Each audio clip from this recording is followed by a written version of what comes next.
दिनांक 4 ऑगस्ट रोजी रामकुंड येथे कालसर्पयोग पूजेसाठी आलेला तरुण वाहून गेल्याची घटना घडली होती। त्यानंतर प्रशासनाने युद्ध पातळीवर त्याचा शोध घेण्यासाठी अनेक परिश्रम घेतले, परंतु गंगापूर धरणातून सोडलेल्या पाण्याचा विसर्ग प्रचंड प्रमाणात असल्याने तो मिळून आला नाही। आज दिनांक 6 ऑगस्ट रोजी संध्याकाळी 6:30 वाजण्याच्या सुमारास त्याचा मृतदेह मांड सांगवी येथील लोखंडी रेल्वे पुलानजीक गोदावरी नदीच्या पाण्यामध्ये तरंगताना मासेमारी करणाऱ्यांना आढळून आला।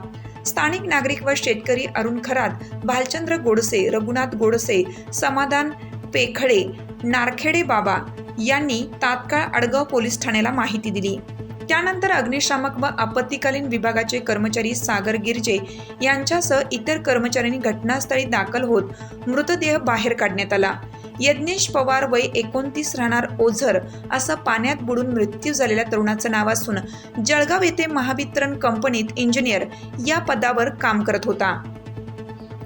तो त्याची आई व नातेवाईकांसोबत रामकुंड येथे कालसर्पयोग पूजा करण्यासाठी आला होता। आंघोळ करून कपडे घालताना त्याचा अचानक तोल गेल्याने तो पाण्यात बुडाला होता। पाण्याचा प्रवाह जास्त असल्याने त्याला बाहेर येता आलं नाही।